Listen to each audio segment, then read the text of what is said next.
of the hardest parts of becoming an ostomate, which is a person who has one or more ostomies, is the feeling that we're not sexy or desirable anymore. These feelings come on multiple levels. Our bodies are changed, so that makes us feel unsexy. We go to the bathroom in a bag, so that makes us feel unsexy. The occasional reaction of disgust from others when they find out that we have ostomies makes us feel unsexy.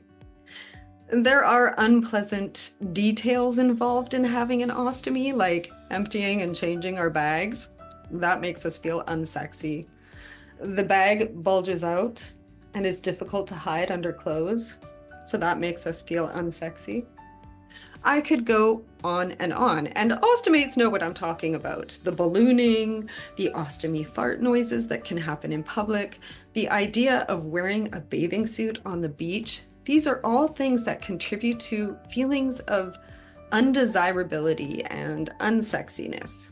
Welcome to the Fearless Living Podcast. Welcome to the Fearless Living Podcast. I'm your host, Annie Temple, and today I'm going to do things a little bit differently. Normally, I have guests on and I interview them and we have a chat or a discussion, but today I'm going to wing it all by myself because I don't have a guest this week. So I decided I was going to talk about something close to my heart. I'm going to talk about how I am able to still feel sexy after getting a permanent ostomy. As someone who's worked in the adult entertainment industry for most of my adult life, I was especially terrified to get a permanent ostomy. I was used to posing nude and performing in lingerie and sexy costumes. I couldn't imagine anyone wanting to see me naked after I got the bag on my stomach. I worried about intimacy. Would my future lovers be repulsed by me? Fortunately, I found a way to overcome those feelings. Through a combination of theoretical mindset techniques and practical ostomy management techniques, I regained my feeling of sexiness. I no longer doubt my desirability. Watch this video to the end to find out the most effective technique I found to make myself feel sexier. Without further ado, here's what I did. Research notable ostomates. One of the first things I did that really helped me to accept and love my ostomy was to research other people who accomplished incredible things despite and possibly because of their ostomies. I was astonished to learn that Napoleon Bonaparte had an ostomy 300 years ago. I had no idea that this surgery has been saving lives for centuries. Other notables that made me feel more confidence as an ostomate include Rolf Benerschke, I hope I said that right, who played football with an ostomy for 7 seasons. Geraldine Taylor, a bold, badass beauty with 2 ostomies from childhood cancer. And she is now an international fashion model. Blake Beckford, who is a centerfold model and a bodybuilder with an ostomy. And Sarah Levitt, the stunning young bikini model who has an ostomy and a massive following. And then there's Go Ask Alex, an ostomate with a successful career in adult entertainment. I've always been inspired by people who have succeeded against the odds, and knowing that others could live full, glorious lives with ostomies helped me to feel more optimism for my own life. Take control of your ostomy. There are things we cannot control about our ostomies, like when they fart. And there are things that we can control about our ostomies, like what we eat, when we eat, and how we eat. Generally speaking, high output means high input. The more you eat and drink, the more you go to the bathroom in your ostomy bag. The more often you eat and drink, the more often you go to the bathroom. And obviously, certain foods will thicken your output and certain foods will water it down. And certain foods can cause bowel blockages if you don't chew well enough. These are things they didn't tell me the first time I got an ostomy after I left the hospital. So I had a lot of bowel blockages. It's important to learn how different foods impact you and apply that knowledge so that you can take control of your ostomy rather than having your ostomy control you. If people are interested, I'll do another video about how I manage my diet, keeping in mind that we all have different reactions to different foods. But maybe you just want to see how I do it. Let me know in the comments. Now, if you have problems with keeping a bag on or any other device issues that come up a lot, that will definitely affect how you feel sexy or not. So you need to get to a stoma nurse. They are experts and they can help guide you with bag issues. For instance, gaining or losing weight can dramatically affect how your bag fits and whether it will work for you. Another thing, if you cannot handle the smell when emptying or changing your bag, there are odor drops for that. Another thing they didn't tell me my first time. If you constantly have loose stools creating a high output environment, that's another way to cause high output, try activated charcoal. It cleans the toxins out of our intestines and it manages diarrhea better than anything else on the market. If you have too thick of output, drink more fluids and fast between meals. If you want to attend an event without ballooning or making noises, fast all day. Yes, I know it's hard not to eat when you're hungry, but fasting is very good for us, and so is having a life. There are many ways to take control of our ostomies so that we can have and live full normal lives. And we may handle our detox pathways differently than we used to, but we're not dead yet. Taking control of my ostomy has enabled me to feel sexier and less afraid of having a life. Focus on the benefits. I had a temporary ileostomy 10 years ago and I hated it. I thought that if I had to live with it for the rest of my life, I'd kill myself. Even though the temporary ostomy saved my life, I was so happy when I got the reversal surgery. However, I spent the next 10 years never having a sound sleep, having to jump out of bed to get to the toilet every time I felt like I was going to fart. Farts weren't safe after my reversal surgery. My rectum and my sigmoid colon, that's all I had left of my large intestine, and they were badly diseased. They continued to cause me problems, which worsened until last year when I got a permanent ostomy. This time, getting an ostomy was a relief. I can finally sleep soundly without worrying about pooping the bed. Sure, I still had to get up twice a night, or still have to get up twice a night to empty my bag, but it's better than jumping out of bed with my butt cheeks squeezed together 5 to 7 times a night. And I can also eat sweets again without flaring up my Crohn's. I still try to limit them, of course. I can handle long car rides easier, and when I'm fully recovered, I hope to go hiking again. These are things I couldn't do before my permanent ostomy surgery. This time, instead of focusing on what I hate about the bag, like I did the first time, I'm focusing on what I love about the bag. And of course, the most important benefit of the bag for every single one of us ostomates is that our bags kept us alive. I am much sexier with the bag than I would be if I was dead. Get real about romance. I'd be surprised to find an ostomate who hasn't worried about how their ostomy might affect their dating prospects.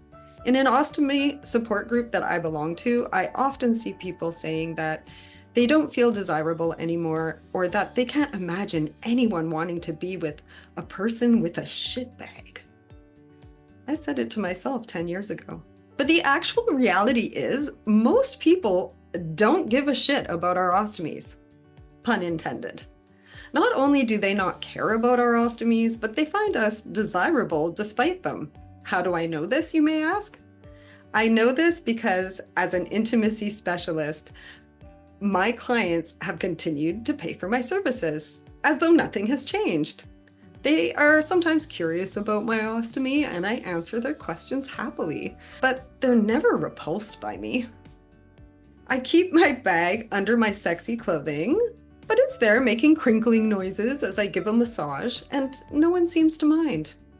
And they keep coming back. I'm also a single woman who's very open, obviously, because I'm talking about it on YouTube, about being an ostomate. People seem truly unfazed by my ostomy when I tell them about it. Although I'm not dating at this time, I have no shortage of invitations. My attitude is that if I do date someone, I want them to be as grateful for my ostomy as I am, because they're happy I'm alive. I want them to see me as a whole person, not someone with a flaw.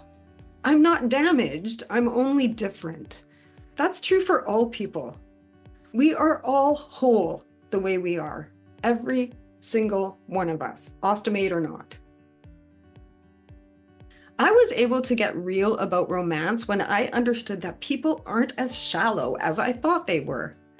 And for the people who are really that shallow, well, I don't want them in my life anyway. Take pride in your appearance. We all know that our inner self is reflected on the outside, but did you know that our outer appearance also reflects on our inside? This is the easiest technique to explain because it's so incredibly simple. The first part is to throw out any clothes that make you look dumpy or like you don't care about your appearance. If you need to go to the thrift store to buy one nice outfit per month, do what you need to do, but build a wardrobe that you look like you made an effort when you picked your clothes each day. Next, fix your posture. If you have a habit of slouching, get over it. Look at the difference. Start reminding yourself to sit up, stand up, and walk with your head and shoulders up. Pretend there's a string attached to the center of your head that is pulling you up while also relaxing your shoulders and your hips. Posture makes everyone look better, and it also makes us feel more confident. Try it. Lastly, start smiling at everyone, including yourself in the mirror. Smile. Laugh, live with joy for the little things in life. Even difficult challenges can be funny to a certain degree. Laughing at life and smiling at others makes everyone sexier. It's just the way it is. Don't think about it. Despite all our best intentions, sometimes having an ostomy bag just sucks. It has its shitty moments. I can't deny that, and if I did, I would lose all credibility. But having a diseased colon has its shitty moments too. Whatever led us to our ostomies was no walk in the park either. Life is hard for everyone. We all have our different challenges. Focusing on them and complaining about them only serve to make our challenges more intolerable. But all challenges can be tolerable, which you should know if you've been to hell and back with your health. How we make them tolerable is by controlling not only the way we think about them, like focusing on the benefits, but also stopping ourselves when our minds start negative thinking. How it works is that when something shitty happens that makes us feel immediately negative towards our ostomies, we must simply stop thinking about it. Deal with it, whatever it is, but don't think about it. Don't judge it as good or bad. Simply accept it and don't think about it. People often say, I wish I could stop thinking about it. I would if I could. And I'm here to tell you that you can stop thinking about it. In fact, the only thing we have control over as humans is our minds. We can let our minds control us, or we can learn to control our minds, but it's not out of our hands. It requires a choice to change and then practice the change until it becomes a habit, and then until it becomes natural. When I learned to stop myself from thinking about the shitty things, my whole life got a whole lot better. This can be applied to every aspect of our lives, not just having an ostomy. The best news is that people who demonstrate control of our own minds are innately sexier than people who don't. You know it's true.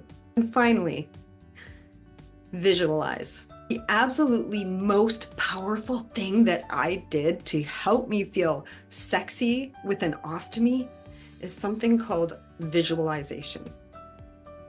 I followed a technique described in Erin Volpatti's book called Fighter. It essentially consists of choosing music, writing a script, and then practicing the visualization daily with a soundtrack. I won't tell you my entire visualization, but an important component of it was me imagining myself doing things with my ostomy as though it's totally normal, not a problem, and everything's wonderful in my life. I imagined myself dancing with my ostomy under my clothes. I imagined myself making love with an ostomy. I imagined speaking on a stage in front of a crowd with an ostomy. You catch my drift. After a few days of doing these visualizations, my ostomy felt completely normal, and I didn't feel like I was going to be an ugly freak anymore once I had my surgery. Visualization helped me understand that I'm still sexy to others, and more importantly, I still feel sexy to me, to myself. I think it would have been much harder to feel as confident as I feel now if I hadn't learned to do visualization. I really highly recommend it. I hope you really enjoyed these tips and tricks of how to feel sexy after you have an ostomy. It's a real quick and, I don't want to say quick and dirty, because as you can see, I'm very clean. But it was a very short podcast today, and I hope you enjoyed the very different format from what I usually do. If you enjoyed it, you know what to do. I'm Annie Temple, the Erotic Entrepreneur. If you enjoyed this podcast, please like, share, and subscribe. Thank you very much.